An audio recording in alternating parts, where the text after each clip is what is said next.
Istimewa ulama yang kali ini menurut saya sesuatu yang sangat penting. Walaupun jauh sebelum istimewa diselenggarakan, umat itu sudah boleh dikatakan mengerucut ya, menjatuhkan pilihan pada pasangan Anies dan Muhaimin. Komando ulama itu antara tentu saja Habib Rizik Syihab. Tentu tidak ada cek yang gratis ya, cek kosong nggak ada.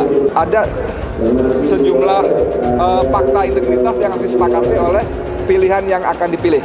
Ketika tujuan membangun kota baru, maka itu tidak menghasilkan pemerataan yang baru. Mengapa? Karena itu akan menghasilkan sebuah kota baru yang timpang dengan daerah-daerah yang ada di sekitarnya. Karena membangun satu kota di tengah hutan itu sesungguhnya menimbulkan ketimpangan yang baru. Jadi sekali lagi nih, antara tujuan dengan langkah yang dikerjakan itu tidak nyambung. Nah, kami melihat di sini problem. Ini problem. Elektabilitas pasangan Prabowo Gibran alhamdulillah berada pada rentang 42 hingga 45%. Artinya bukan hanya unggul tapi juga kuat. Cukup signifikan dibandingkan dengan elektabilitas paslon lainnya. Angka ini, dan sekali lagi, ini berdasarkan hasil 3 lembaga survei.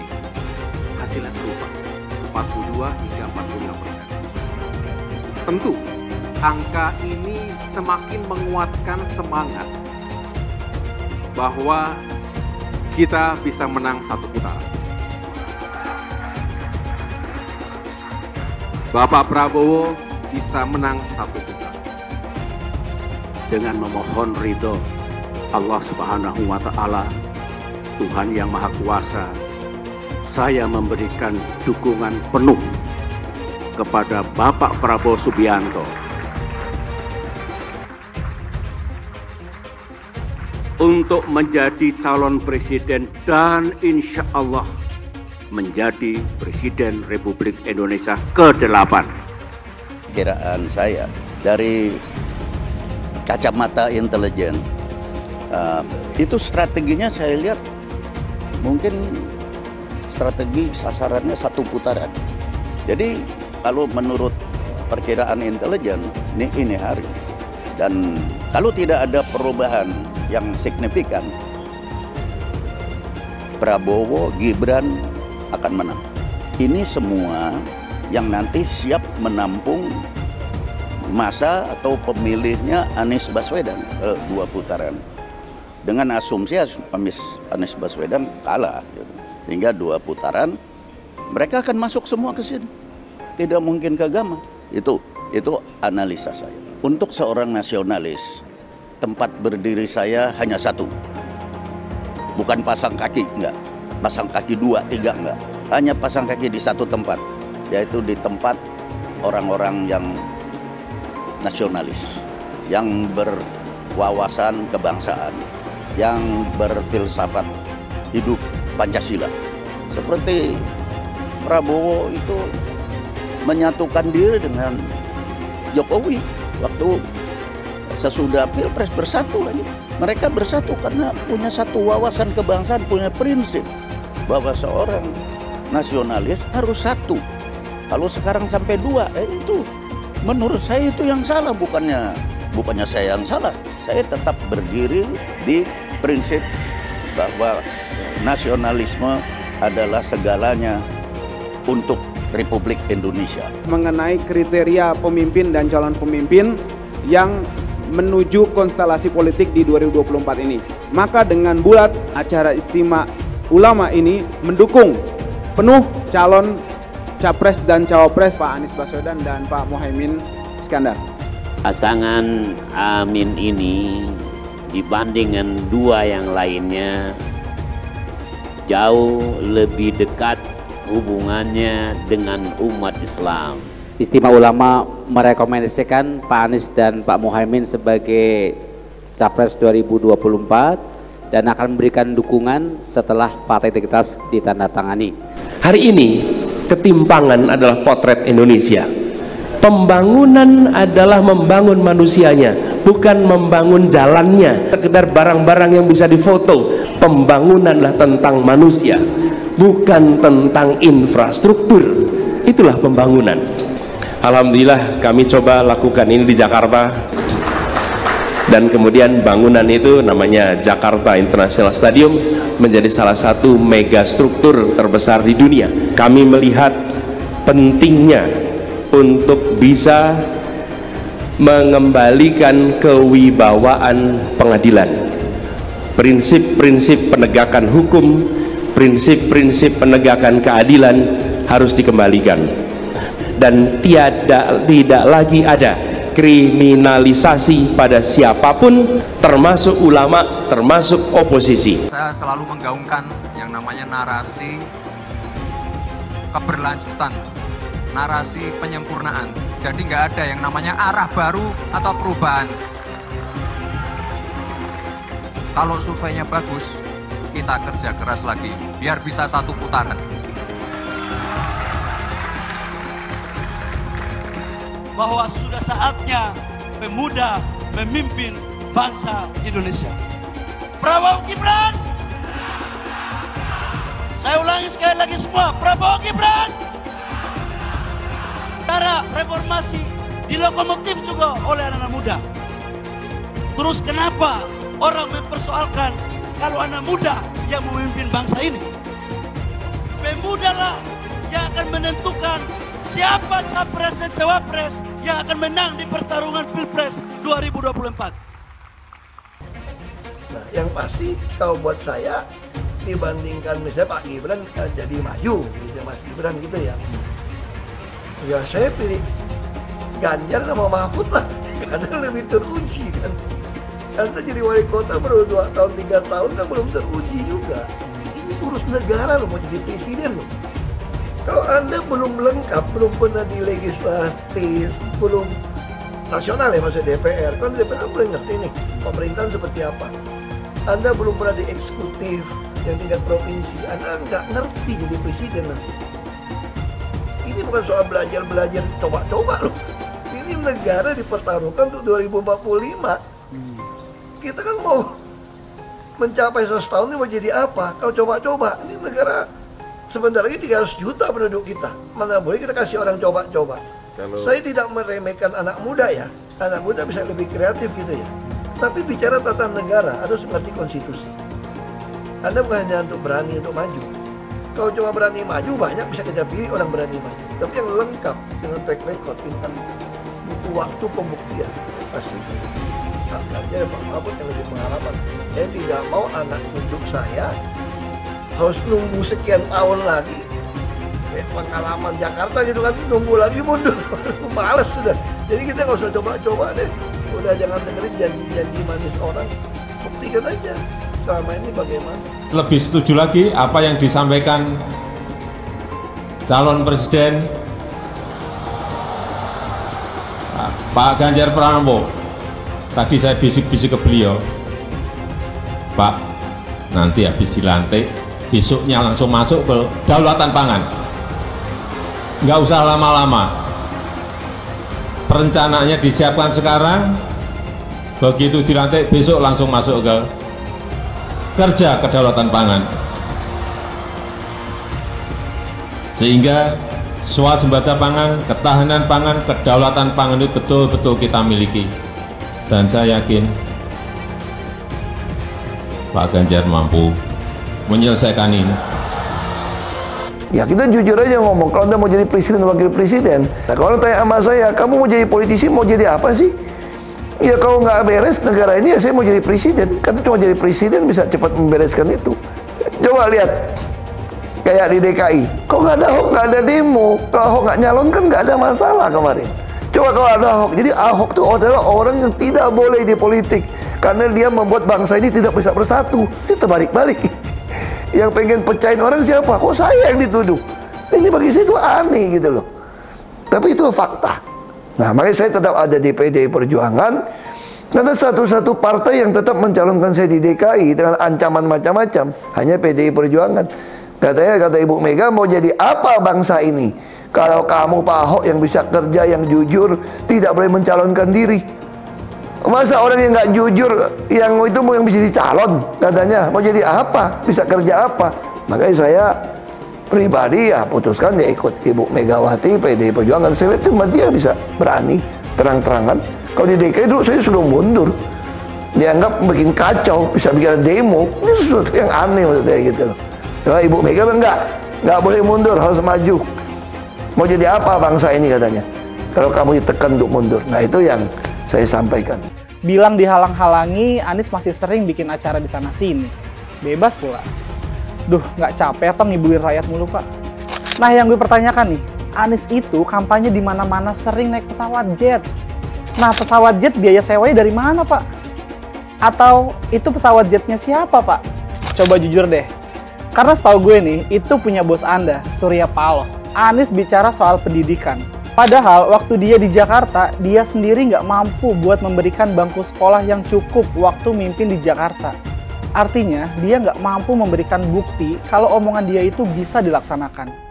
Anies bilang, setiap jabatan harus diisi sama orang-orang yang kompeten. Lah, faktanya di Jakarta, beberapa jabatan diisi sama orang-orang dekatnya dia.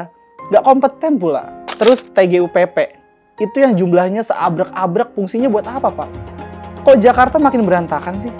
Sekali lagi, Anies nggak bisa membuktikan omongannya. Anies bilang dia akan membuka lapangan kerja. Yang dulu janjinya 200.000 lapangan kerja, ternyata cuma ngomong kosong, alias cuma janji palsu.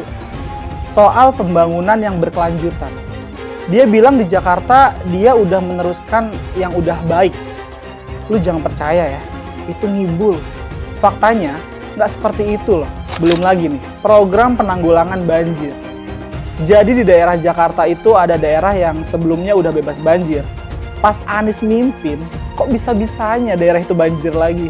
Gimana nggak banjir kalau kalinya udah nggak pernah dikeruk sama dibersihin, Pak?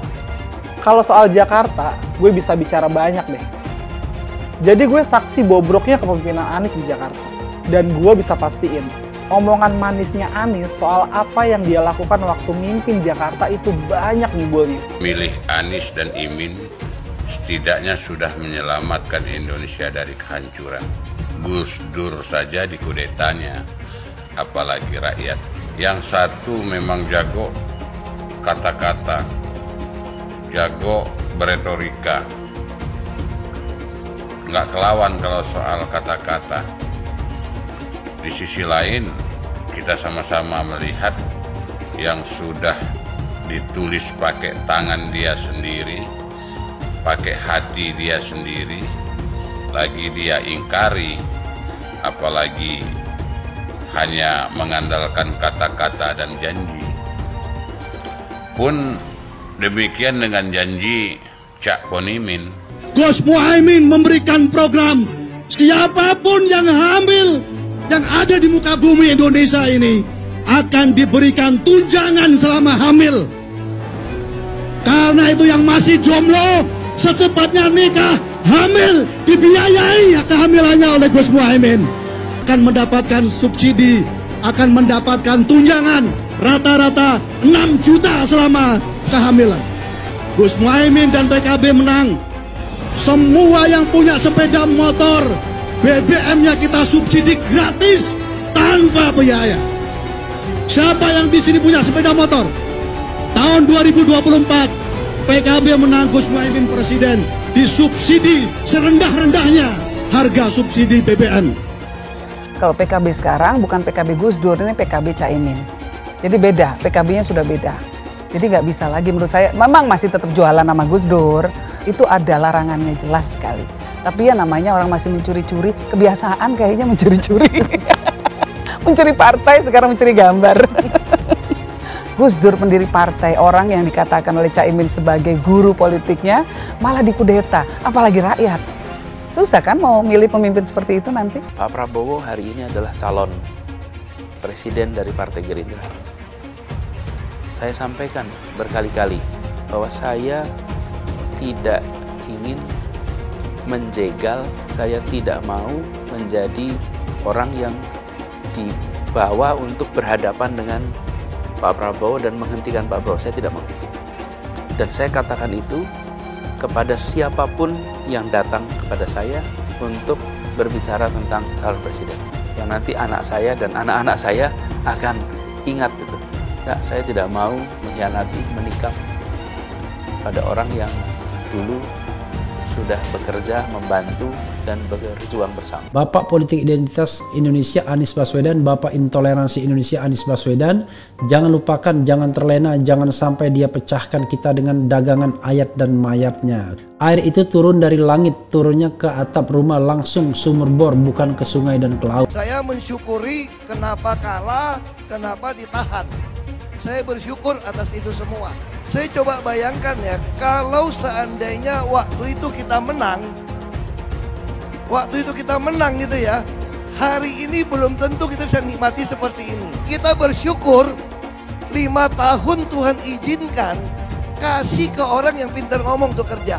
Coba kalau kita bayangkan gitu ya, kalau kemarin saya masih jadi gubernur, ini saya udah turun ini. Tapi yang pintar ngomong itu dikira orang hebat kan? Ini lebih berbahaya tahun 2024, langsung ketahuan karakternya. Langsung ketahuan itu. Di saya juga ada kutipan Pak di kamar saya Pak. Tulisannya, Jakarta telah mengambil keputusan yang fatal. Jangan hanya konsentrasi pada pembangunan benda-benda mati yang indah difoto dan bisa ditunjukkan dalam 5 tahun hasilnya. Kalau kita mau menilai sebuah janji, maka lihat janjinya atau lihat kenyataannya. Dulu janjinya apa ya? Dan ini aneh, betul-betul aneh. Ini bukan kampanye, tapi saya sampaikan di sini. Di satu sisi menyiapkan jalur-jalur air untuk dikirim ke laut, di sisi lain di lautnya dipasang dengan pulau reklamasi. Tinggal tunggu waktu jadi rob, air balik. Dan ini melawan sunatullah. Kenapa? Air itu turun dari langit ke bumi, bukan ke laut. Harusnya dimasukkan ke dalam bumi, maksudnya tanah. Di seluruh dunia air jatuh itu dimasukkan ke tanah, bukan dialirkan pakai gorong-gorong raksasa ke laut. Jakarta telah mengambil keputusan yang fatal. Bukan banjir, itu memang parkir air. Bukan banjir, itu memang parkir air. Masyarakat berkeliling dengan membawa toa untuk memberitahu semuanya, termasuk sirine. Ibon 82 miliar. Apa alat transportasi yang dimiliki oleh hampir setiap orang? Alat transportasi yang dimiliki semua orang adalah kaki. Kalau seandainya orang Jakarta percaya Pak Anies jadi gubernur pun, saya berani jamin kok dia akan lakukan normalisasi yang sama seperti saya lakukan kok. Gak usah bohong lah. Ketika air sampai di muara, maka siap untuk dipompa ke laut. Pancasila Soekarno, ketuhanan ada di pantai. Anak Tuhan dari mana? Kalau Yesus anak Tuhan, bidangnya siapa? Besok di seluruh wilayah Indonesia kami katakan dan Iblis hanya menggoda orang yang beriman. Makanya jarang-jarang orang kafir kerasukan setan. Yang kerasukan setan itu orang baik-baik. Jarang, saya belum pernah nengok Cina kerasukan setan. Pernah tak Ahok itu kerasukan setan? Enggak, setannya juga pernah. Karena sesama setan dilarang saling menggoda. Karena di salib itu ada jin kafir. Karena di salib itu ada jin kafir. Karena di salib itu ada jin kafir. Haleluya. Kepalanya ke kiri apa ke kanan? Kepalanya ke kiri apa ke kanan? Tetap percaya salib itu lambang mulia, bukan jin. Kok ketawa? Aku nggak nyindir siapa-siapa loh. Saya nggak pernah mundur untuk kebenaran, keadilan, kejujuran, dan peri kemanusiaan. Gue nggak pernah mundur. Dan gue nggak pernah takut juga sama lu. Siapapun yang rasis, gue akan hadapin. Karena rasis itu tidak berperi kemanusiaan. Sama saya ditanya dulu kan, kamu nyesel nggak statement kamu di Pulau Seribu sehingga masih masuk penjara? Tidak pernah nyesel, karena saya mengatakan kebenaran. Anies merupakan antitesis daripada Pak Jokowi. Antitesis artinya bertolak belakang dengan Jokowi. Anies sudah menyatakan tidak akan melanjutkan semua program dari Pak Jokowi. Jadi semua pembangunan yang dilakukan oleh Pak Jokowi akan dihentikan oleh Anies jika Anies menjadi presiden. Lagi pula Anies didukung oleh khilafah, dan pendukung Anies adalah ormas seperti FPI dan HTI. Apa kita mau FPI dan HTI kembali di Indonesia jika Anies memimpin? Anies juga dikenal sebagai bapak politik identitas yang menghalalkan segala cara untuk menggapai kekuasaannya, termasuk menggunakan politik identitas berbasis agama. Lihatlah di kasus Ahok waktu itu. Kita sudah bisa melihat hasil kerja Anies selama 5 tahun di Jakarta. Tidak ada satupun janji yang dipenuhi dan tidak ada kinerja yang bisa dibanggakan. Dari DP 0%, OKOC, kelebihan bayar, Formula E, banjir, sumber resapan, jalan rusak, dan gonta-ganti nama jalan. Lihatlah rekam jejak Anies selama 5 tahun. Bayangkan Indonesia ke depan jika dipimpin oleh Anies. Dan bayangkan jika Anies menang. HTI dan FPI, Ormas Khilafah yang dibubarkan itu akan dikembalikan oleh Anies. Apakah kita mau Pancasila diganti jadi khilafah? Perkataan Ahok sudah terbukti dan Jakarta sudah menjadi korban. Jangan biarkan Indonesia menjadi korban kibulan Anies Baswedan. Umat minoritas, terutama kaum Tionghoa, tidak akan memilih Anies Baswedan. Dan yang terbaru nih, yang baru saja meledak di akhir minggu lalu, yang membongkar peran besar dari Ibu Iriana Jokowi, ibu negara kita, dalam sengkarut majunya Mas Gibran sebagai cawapres dari Eyang Prabowo. Yang menarik dari semua kisah pengaruh besar Ibu Iriana ini adalah kabar kalau Pak Jokowi tidak berkutik sama kemauan Ibu Iriana. Pak Jokowi tidak bisa berkata tidak sama kemauan dari Ibu Iriana. Keluarga Pak Jokowi kembali menuai sorotan dan cibiran. Sejak skandal Mahkamah Keluarga yang disusul dengan pencawapresan Mas Gibran, dan kemudian pemecatan Paman Anwar Usman dari jabatan Ketua Mahkamah Konstitusi, sepak terjang dan perilaku keluarga Pak Jokowi memang kerap menjadi perhatian dan pergunjingan publik. Mungkinkah Pak Jokowi lebih mendengarkan kemauan dari Ibu Iriana dibandingkan masukan dan saran dari para ketua umum partai? Saran dan masukan dari Pak Erlangga Hartarto dari Golkar, dari Pak Zulkifli Hasan dari PAN, dan bahkan tokoh senior Pak Yusril Iza Mahendra dari Partai Bulan Bintang. Kalau memang ini benar, kalau ini memang benar ya, ini benar-benar mencengangkan. Kabar ini sungguh mencengangkan, benar-benar mencengangkan. Pertanyaannya, apakah benar semua sengkarut majunya Mas Gibran sebagai cawapres dari Eyang Prabowo yang dalam tahapannya sampai ada pembegalan terhadap lembaga yudikatif yang suci, ada pembegalan terhadap Mahkamah Konstitusi? Apakah benar semua kisruh konstitusional ini cuma disebabkan keinginan dari sang Ibu Suri? Sangat sulit buat dipercaya.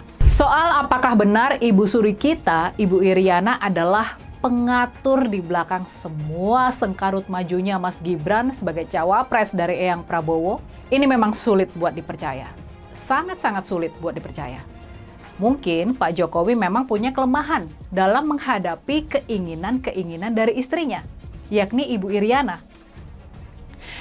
Ya, itulah kekuatan perempuan yang kadang-kadang memang mencengangkan. Maka bisa jadi sama seperti mendiang diktator Orde Baru Pak Harto, bisa jadi Pak Jokowi juga punya kelemahan dalam menghadapi kemauan-kemauan dari Ibu Iriana. Bisa jadi ini memang satu dari sedikit kelemahan dari Pak Jokowi. Ya, mungkin ini mirip-mirip ya sama Pak Harto yang juga nggak bisa berbuat apa-apa waktu menghadapi keinginan-keinginan dari Ibu Tin di era Orde Baru dulu. Waktu Ibu Tin mau membuat Taman Mini Indonesia Indah di awal tahun 70-an, walaupun proyek ini menghamburkan banyak anggaran negara, Pak Harto tidak kuasa untuk mencegahnya. Kalau Ibu Tin sudah punya mau, Pak Harto memang nggak bisa mencegahnya. Makanya, konon, sudah sejak awal tahun 2023 ini, Ibu Iriana sudah meminta dukungan kepada para anggota keluarga buat mendukung pencawapresan Mas Wali Gibran. Majunya Mas Gibran sebagai cawapres sudah direncanakan sejak lama. Paling tidak sejak awal tahun ini. Rencana menduetkan Mas Gibran dengan Eyang Prabowo sudah ada sejak lama. Ini bukan sebuah keputusan baru dan mendadak loh ya. Sebagai respons atas putusan Mahkamah Konstitusi soal batas umur cawapres yang menghebohkan itu. Bisa jadi yang terjadi malah sebaliknya. Putusan Mahkamah Konstitusi adalah bagian dari skenario pencawapresan Mas Gibran. Ya, walaupun ini kemudian memakan korban dengan dipecatnya Paman Anwar Usman dari jabatannya sebagai Ketua Mahkamah Konstitusi. Tapi rasa-rasanya ya, kalau melihat semua fakta yang ada, rasa-rasanya agak mustahil kalau drama Korea yang satu ini nih, sinetron yang satu ini, adalah Ibu Iriana yang menjadi sutradaranya. Rasa-rasanya mustahil. Bisa jadi memang Pak Jokowi yang sebetulnya ada di balik semua ini. Memang Pak Jokowi yang dulu punya kepentingan buat menunda pemilu, buat mengamandemen Undang-Undang Dasar 45 supaya bisa berkuasa sampai 3 periode. Rasa-rasanya memang lebih masuk akal kalau Pak Jokowi lah yang menjadi sutradara di balik semua sengkarut ini. Tapi bisa jadi juga Ibu Iriana memang sangat tahu dengan apa-apa yang direncanakan dan dilakukan oleh Pak Jokowi. Jadi selama ini, apa yang dikatakan oleh Pak Jokowi ke hadapan media tampaknya memang banyak bohongnya, nggak sesuai dengan kenyataannya. Banyak yang menilai ini sebagai strateginya orang Jawa yang biasa menyimpan kerisnya di belakang punggung. Bisa jadi ini memang cara berpolitik yang banyak dipuji. Tapi bagaimanapun juga, di zaman sekarang ini, di era serba modern ini, di era demokrasi ini, kejujuran, etika, dan moral seharusnya adalah panglima tertinggi. Dulu Anies bisa menang karena menggunakan agama dan etnis. Isu agama, ras, dan antar golongan dinikmati oleh relawan Anies. Saat itu Anies didukung oleh FPI, HTI, dan pengasong khilafah lainnya. Pada akhirnya Ahok harus kalah, namun kekalahan dia adalah kekalahan yang membuka mata rakyat Indonesia bahwa masih ada orang-orang yang menang dengan cara menggunakan politisasi agama atau politik identitas berbasis agama. Ternyata banyak sekali orang yang dengan mudah terhasut lewat jalan-jalan seperti itu. Relawan Anies terutama dari FPI, HTI, PA212 seperti Bahar Smith dan Rizik Syihab selalu menghujat Cina, etnis Cina. Tapi saat ini negara Cina sudah menjadi nomor 1 di dunia. Saya bangga sebagai Cina. Etnis Tionghoa dicap sebagai pemberontak, sedangkan etnis Arab dianggap sebagai Tuhan atau tuan dari pribumi. Etnis Arab dipuja-puja dan dianggap sebagai dewa. Lihat saja Rizik Syihab dan Bahar Smith dipuja-puja, padahal mereka mengujar kebencian. Pengasong khilafah seperti Rizik Syihab, Bahar Smith, dan teman-teman, mereka hanya buat gaduh di Indonesia. Sedangkan negara yang mereka sanjung-sanjung itu, Arab Yaman, masih belum maju dan masih terbelakang. Saya percaya Indonesia dengan mayoritas pribumi juga akan menjadi negara maju. Seharusnya Arab Yaman belajar dari negeri Cina, seperti kata kitab suci. Belajarlah sampai ke negeri Cina. Anies dan juga pendukung Anies seperti Rizik Syihab, Bahar Smith, dan kelompok-kelompok HTI dan FPI harus belajar ke negeri Cina supaya tidak lagi melakukan kelebihan bayar. Yang jelas saya memilih pribumi, bukan yang dari Yaman. Ganjar jelas pribumi, nasionalis, dan pasti akan melanjutkan visi dan misi dari Pak Jokowi. Suara Ahok merepresentasi warga minoritas, dan etnis Tionghoa mendukung Ganjar Pranowo. Ahok pasti akan mendukung Ganjar karena Ahok anti radikalisme. Ahok yang jelas tidak akan mendukung Anies Baswedan karena Anies Baswedan didukung oleh kelompok khilafah, HTI, dan FPI, ormas terlarang itu. Anies merupakan antitesis daripada Pak Jokowi dan diragukan kenasionalisannya, apalagi pribumiannya. Antitesis artinya bertolak belakang dengan Jokowi. Anies sudah menyatakan tidak akan melanjutkan semua program dari Pak Jokowi. Jadi semua pembangunan yang dilakukan oleh Pak Jokowi akan dihentikan oleh Anies jika Anies menjadi presiden. Lagi pula Anies didukung oleh khilafah dan pendukung Anies adalah ormas seperti FPI dan HTI. Apa kita mau FPI dan HTI kembali di Indonesia jika Anies memimpin? Anies juga dikenal sebagai bapak politik identitas yang menghalalkan segala cara untuk menggapai kekuasaannya, termasuk menggunakan politik identitas berbasis agama. Lihatlah di kasus Ahok waktu itu. Kita sudah bisa melihat hasil kerja Anies selama 5 tahun di Jakarta. Tidak ada satupun janji yang dipenuhi dan tidak ada kinerja yang bisa dibanggakan. Dari DP 0%, OKOC, kelebihan bayar, Formula E, banjir, sumber resapan, jalan rusak, dan gonta-ganti nama jalan. Lihatlah rekam jejak Anies selama 5 tahun. Bayangkan Indonesia ke depan jika dipimpin oleh Anies. Dan bayangkan jika Anies menang. HTI dan FPI, ormas khilafah yang dibubarkan itu, akan dikembalikan oleh Anies. apakah kita mau Pancasila diganti menjadi khilafah? Bagian Indonesia Timur yang mayoritas non-muslim seperti Bali tidak akan setuju dengan khilafah atau sistem khilafah. Mungkin Indonesia akan bubar jika Anies menjadi presiden. Perkataan Ahok sudah terbukti dan Jakarta sudah menjadi korban. Jangan biarkan Indonesia menjadi korban kibulan Anies Baswedan. Umat minoritas, terutama kaum Tionghoa, tidak akan memilih Anies Baswedan. Saya yakin karma Ahok mengejar Anies Baswedan. Dulu Anies memainkan politik identitas kepada Ahok. Sekarang Anies dipertanyakan kepribumiannya karena dia teriaman. Itu saja opini saya hari ini. Tuliskan opini kalian tentang Anies Baswedan. Jika kalian setuju dengan pendapat saya di video ini, pastikan kalian menekan like di video ini. Dan bagikan video ini ke teman dan family Anda supaya mereka semua mengetahui tentang informasi ini.